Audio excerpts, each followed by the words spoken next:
Hey witches, welcome to Busy, Gritty, Inked and Witchy, a magical living podcast for the busy witch. I'm Morgan, eclectic witch of almost 25 years, Avalon priestess, and busy witch. Here we'll talk all things witchy, from current metaphysical happenings to my busy witch tips and tricks, and everything in the in-between. This podcast is my personal journey, filled with my knowledge, opinions, and unique way of looking at the world. Join me as I weave the magical and the mundane in every episode.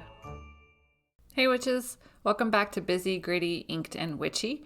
I am Morgan, and today I am talking about types of spells. Now, this does not mean like money, protection, love, not that kind of type of spell.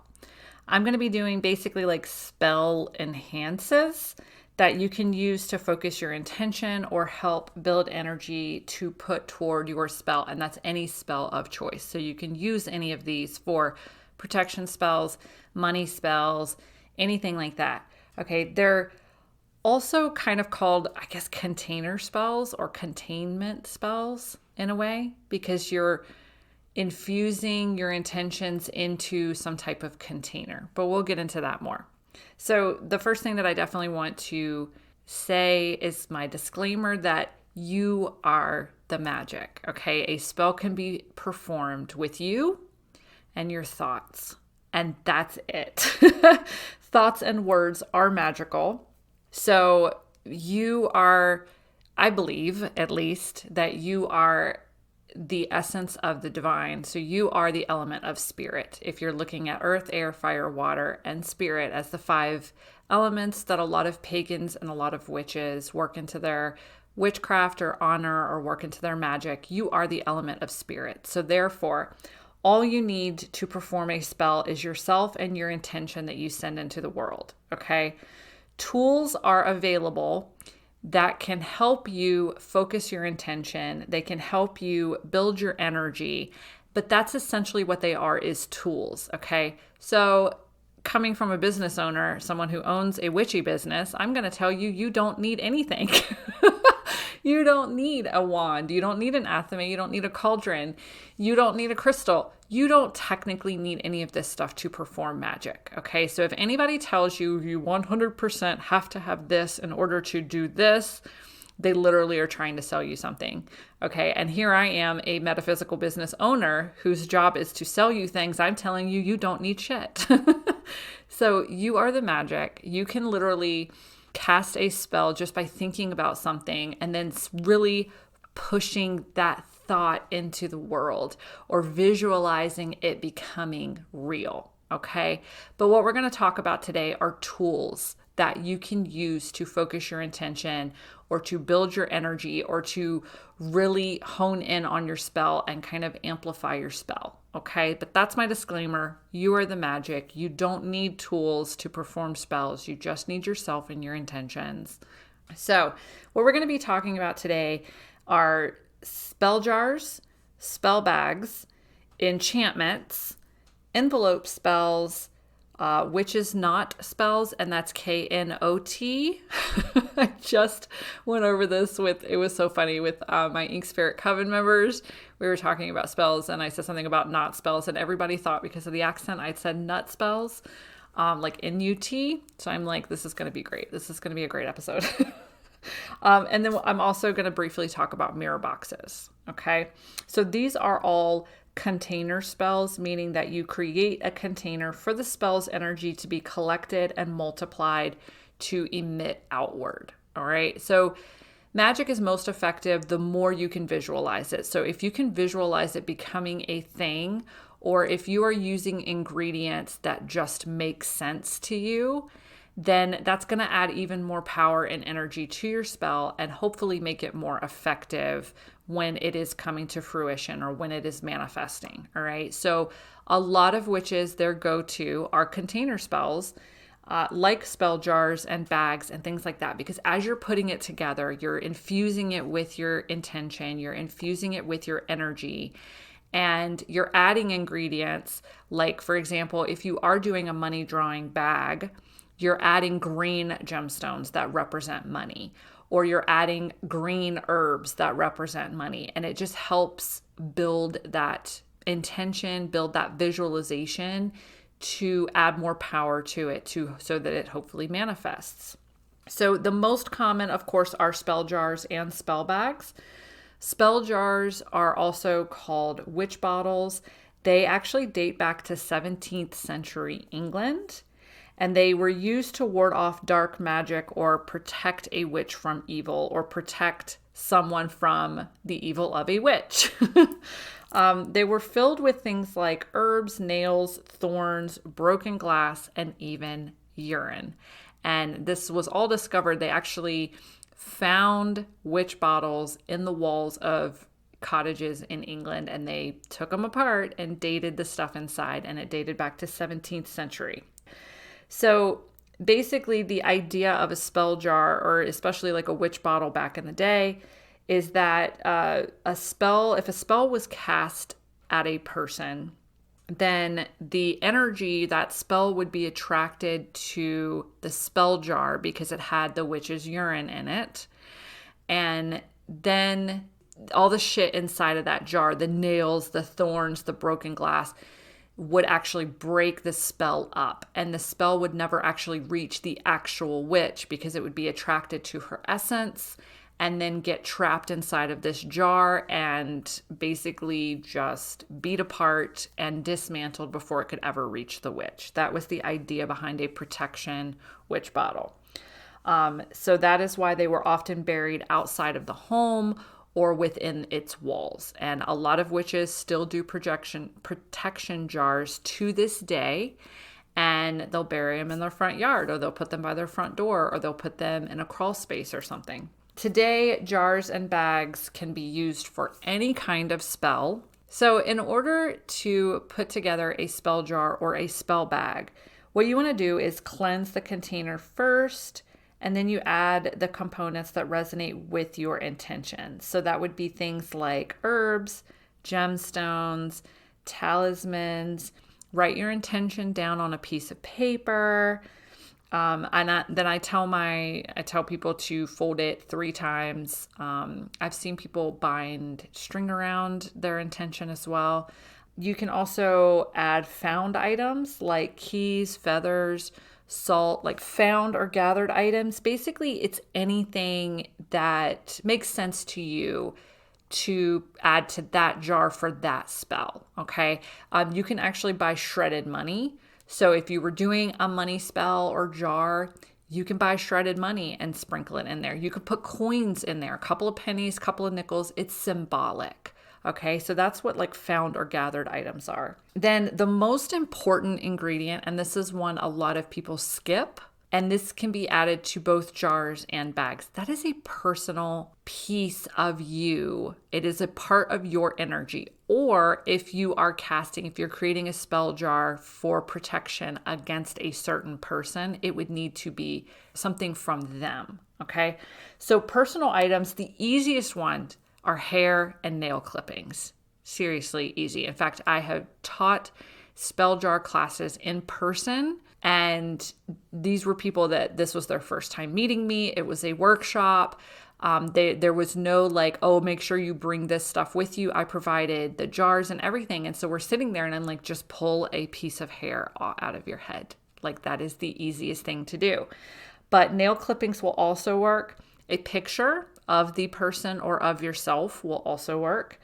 A note with just their name on it, if you can get as much of the name on there as possible. Name and birth date is even better. And then blood and urine also apply. So just keep those in mind. Again, this is your form of witchcraft. This is your form of magic. So you do whatever you are comfortable doing. But adding that personal item actually attaches your energy to the spell. It ties the spell to you or to the person who you are doing the spell for or against. That's another thing. But then after you do all of that, you add everything to the jar, seal it, and then place accordingly.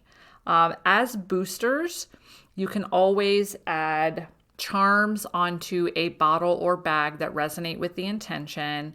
For a jar, you want to use wax to seal it, and you can find a color wax that resonates with your intentions. So black or white for protection, green for money, red for love, things like that. And then I even saw, this was the coolest thing when I was teaching the spell jars class. Again, I'm always learning. I've been a witch for 25 years. And I watched someone, while the wax on the top of their spell jar was still malleable, like still soft, they put their thumbprint in it to seal the jar with their energy and who they are. And I thought that was the coolest fucking thing. And yes, I have done it since then because that was just amazing to me. If you're creating a spell bag, then you can tie knots to seal the spell. I always do 3. That's just a personal thing. And again, you can add like a charm that resonates with your intention to the outside of the bag. You can choose a bag color that resonates with your intention. These are all boosters to boost a spell jar or spell bag's intention. Generally speaking, if you're wondering, okay, when do I use a spell jar versus when do I use a spell bag? There's no right or wrong answer. But for me, I generally use spell jars for long-term spells and spell bags for short-term spells. So the next thing that I want to talk about are envelope spells. So basically, envelope spells are the same as jar and bag spells, but they're just more economical because not a lot of people have just random bags laying around. I personally saw on Instagram one time, or Instagram or TikTok, somebody said, oh, throw all of your spell ingredients into a Ziploc plastic bag. And I was like, oh, that's not great. I mean, I guess it would work in a pinch if you're going to carry it around. But then he said something about burying it. And I'm like, please don't. Please don't. Environment is a thing. You know, we want to keep Mother Earth healthy. So I personally would not use Ziploc bags. So an economical way, go to the Dollar Tree and grab a box of envelopes. So basically with envelope spells, you fill the envelope with the spell ingredients, but because it's automatically the paper, like you can write your spell on the inside of the envelope. You can draw sigils or symbols or anything on the envelope itself. You can decorate the entire envelope like a vision board if you want to. And then you'll seal the envelope, which seals the spells. If you can still find the old school ones where you're sealing it with your saliva, then that's a bonus. Now your saliva has been added to the spell, so it automatically ties it to you. And then, but sealing that envelope then seals your intention and sends that spell out into the world. Now, depending on what you have put into the envelope, you can burn it, bury it, or place it on your altar. I definitely would not recommend burning anything where like maybe you put keys or gemstones or anything like that. But one of my favorite things to do that I choose to do an envelope spell for versus anything else are cleansings or shadow working or stuff where I'm trying to get rid of stuff. Because then I basically write a letter to myself about what I'm getting rid of, or if it is a person as well, I write a letter to them and put it into the envelope, fill it with just herbs, and then I burn it. I also have a lot of fire in my chart. I have a lot of air in my chart, so I like burning shit. That is my go-to for getting rid of spell stuff. So as soon as I learned about envelope spells, I got really happy because basically you could put all of your ingredients into an envelope and then burn it, and it makes me very happy. So that's an envelope spell. They're really simple. A lot of witches are like, what? I've never heard of this. And I'm like, oh, have you heard of spell jars, spell bags? They're like, yeah, like same concept, exact same concept. Much more economical and honestly much easier because envelopes also represent sending something, like you're sending mail out. So an envelope automatically resonates with sending that energy out into the universe. And you could even, if you wanted to, address it on the front to the universe or do whatever you want. You can make it look like a real letter, but all of that is infusing an envelope spell with even more energy and visually, like it's really helping you visualize sending your intention out into the world. So the next type of spell I'm going to talk about is enchantment. So that is, everyone's like, oh, spell is an enchantment, is a charm, like it's all the same stuff. It is, technically, yes. But An enchantment specifically is a type of spell where you are infusing an item with a magical purpose. Then that becomes an enchantment, and that item is now enchanted. And enchantment, I know, is usually used in like Disney movies. I get it.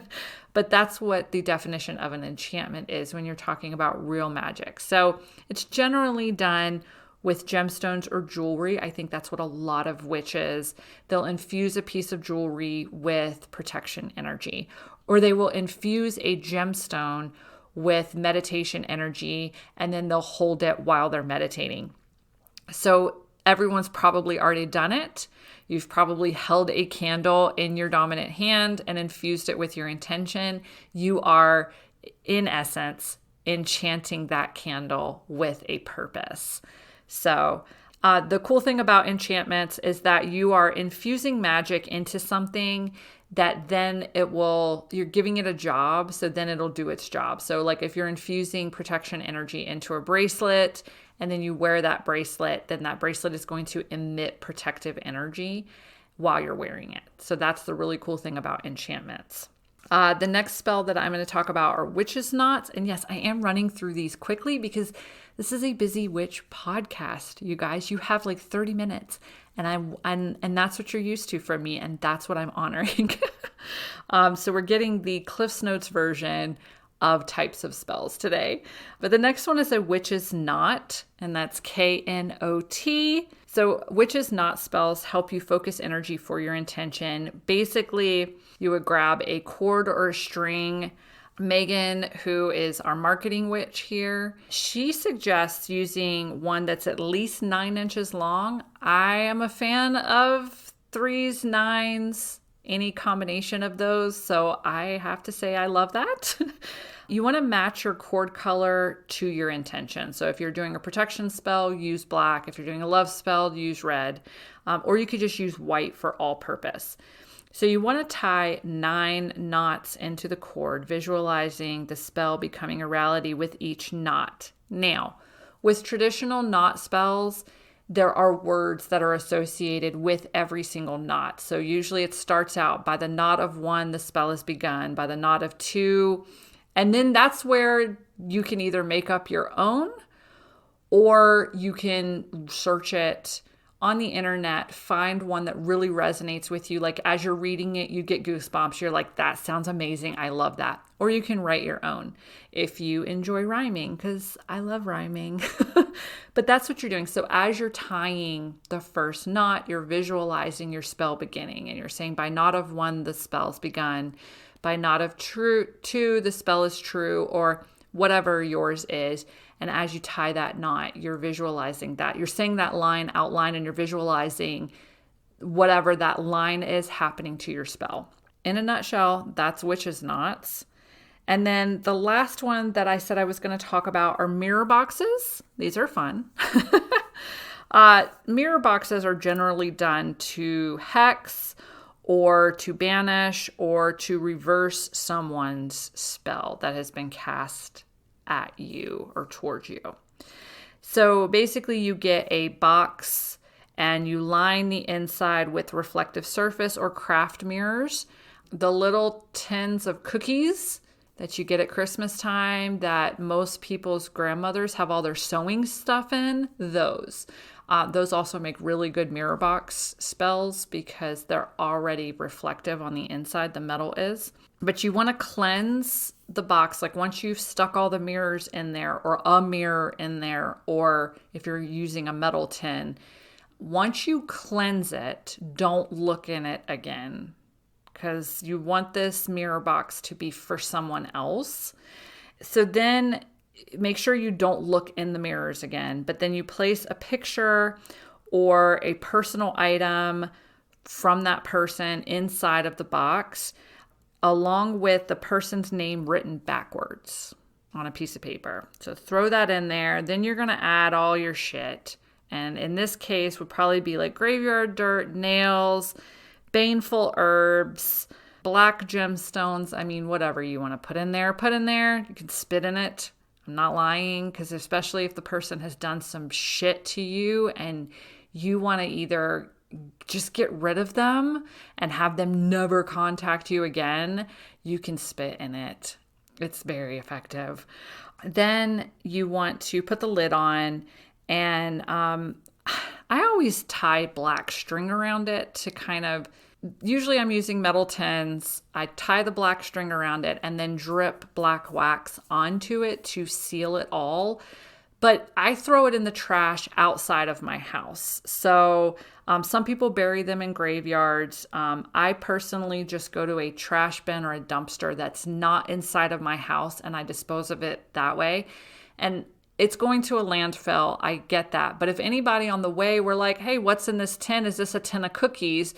And then they see that it's been wrapped in black cording and sealed with black wax, I would hope they'd be like, we're not fucking with that. Put it back. Let's go on with our day. So that's what I do. But I do tie the wax on the outside of the tin to keep it all together. And then I seal it with black wax. But again, you can bury it in a graveyard as well, because generally speaking, mirror boxes are done so that a person can reflect on what they've done to you. And yeah, there you go. So that's what I have for you all today. I know, very quick rundown of types of spells, but what we covered today were container spells. And I hope that you found something helpful and useful for your own practice in this episode today. Just as some plugs coming up, number one, we do have the Spells and Enchantments box it's the Ink Goddess Creations box. For the month of March, we were focusing on spells and enchantments. I know by the time this episode goes out, there's only going to be a few more days left to order because the boxes ship on March 5th. But we're giving you a lot of the items that I talked about today so that you can build your own spells and learn all about different spells and enchantments that you can perform for your own magic. So you can head to inkgoddesscreations.com and read more about the box and see if we have some available. If you're listening to this way later, we may have some left over. I'm not sure because I don't know when you're listening to this, but we did have a spell and enchantments box for March of 2024. So check it out. And then in the Ink Spirit Coven, we recently did an entire month on spell jars and spell bags. That was for January of 2024. But even if whenever you sign up for the Ink Spirit Coven, you get access to the lesson archives, all of our replays of lessons, the Book of Shadow pages, any bonuses that came along with them, you get access to all of that from our lesson archives. So if you want to dive down more into especially spell jars and spell bags, you can definitely join and then do that as a self-paced class yourself. We also have the Rewilding Your Inner Witch program, which starts in March. And in the month of March, we're working with the element of air, and we're doing knot spells as our workshop in March. Again, if you're hearing this way after March of 2024, it'll be in the lesson archives for you. But the Rewilding Your Inner Witch program starts in March. We're taking an entire year of magic, breaking it up seasonally, and then each season we're breaking up monthly so that each lesson is independent.